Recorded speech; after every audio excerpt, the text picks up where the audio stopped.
Congratulations on this film. It's a lot of fun. Who'd have thought that a World War II epic and like monster movies would make such a fun ride? It's a cool mashup. Yeah. It's a cool mashup, yeah. So when you guys were reading through the script, what kind of got you excited about this project? That was like, you know what, I'm on board for this. For me, it was the element of, honestly, JJ and Julius and what I'd seen Julius done with Son of a Gun. There was a visceral element to the script that was important, that you were going to feel like you were placed in World War II, but in an alternate reality version of it. And that team of JJ and Julius felt like that they were going to do a great job of it. And then for me personally, if I was going to be able to add to it, that maybe I could, do it justice and lean on them a little bit to do it correctly. And also with our writers, Billy Ray and Mark Smith, I mean, they have made amazing movies, but nothing like this. Like you have Captain Phillips with Billy Ray, and you have Revenant with Mark, and obviously many others. But like having these minds come together and create this kind of thing was just and I think you also mentioned it earlier that like before we like got the offer, we didn't get to read the script, did we? We just got it like certain scenes at time. Oh, wow. And so like I think that's the power of like Julius and JJ's name is, JJ's Abrams is kind of like the Spielberg of our age, really, isn't he? And so like you would sign on to do something without reading the script if it's just because you trust him. Yeah. So Wyatt, you play like the hard-nosed kind of like commander of the team. Did you draw any inspiration from any like real life figures? No, I didn't. I mean, I what I did was I watched a lot. I would work out and like run on the elliptical, and then I'd watch like the American History Channel or Military Channel, and the World War II documentaries run like 24/7. And the only way I could think of it was going, okay, if this is what they were doing, you got to see how real people were, the essence of somebody that was really there. And let that just kind of, I guess, sink in. And there was nothing really that you could compare it to that specifically. And also didn't want to make it seem like I'm trying to rip something off or trying to copy somebody. That's always like a sort of a trap you can fall into. So I sort of just watched documentary, like a lot of documentaries. And your character goes through quite a transformation in the film. It's in the trailer, so I don't want to spoil too much. Yeah. How did you prepare for that, though? I don't know that you can really. It's such a strange, bizarre thing to enact. I mean, Julius talked before and during, the thing with his character like Chase is he's not confrontational. He's a war correspondent, and I think for him like his camera's really his weapon, and so he's probably quite idealistic in that sense, and he's not really prepared for war, and he's not dangerous certainly in a military sense against the backdrop of World War II. And so if I think we kind of talked about the idea, if you can build that up enough convincingly right, hopefully, then that there is a switch that comes in there that hopefully it's all that more shocking. And John, you have a great bonding experience with the kid in this film, which I love. But can you talk to me about some of the, because most war films I always hear about the cast having like a really bonding experience. Can you talk to me about the bonding experience maybe your cast had? We were really all thrown into this. We showed up in London about a year ago, and right away they threw us into a van and sent us out to the country.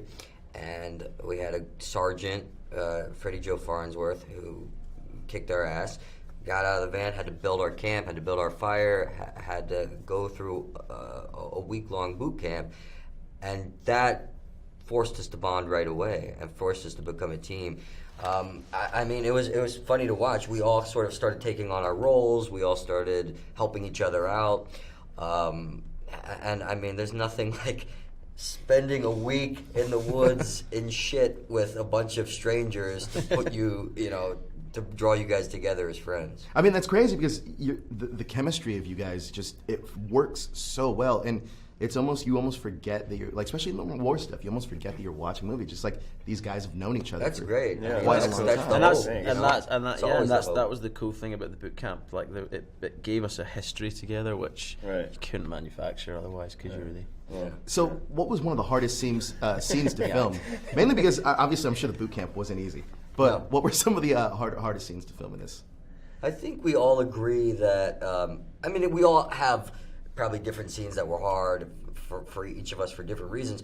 But I think for all the collective experience that was the most difficult was the plane sequence. Really? Yeah. It's intense too. It starts off so intense. Yeah. It's in a little space. They recreated the fuselage, and we were all stuck in there together with not just the soldiers, but with a camera crew as well.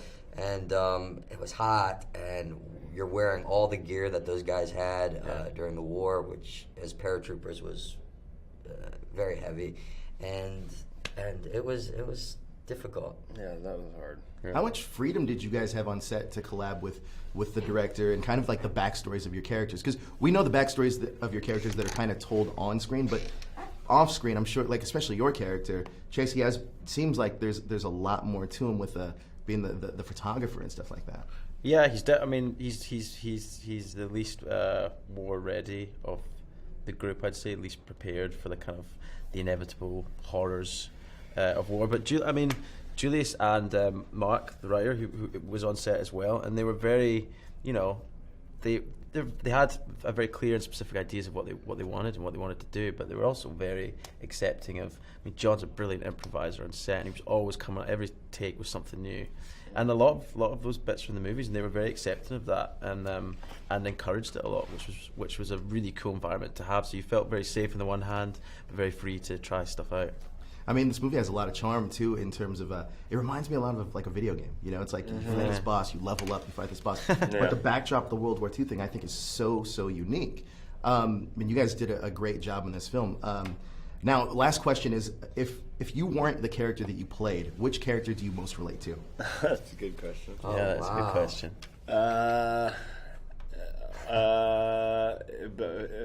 Chase. Okay. For me. Yeah. Weirdly enough.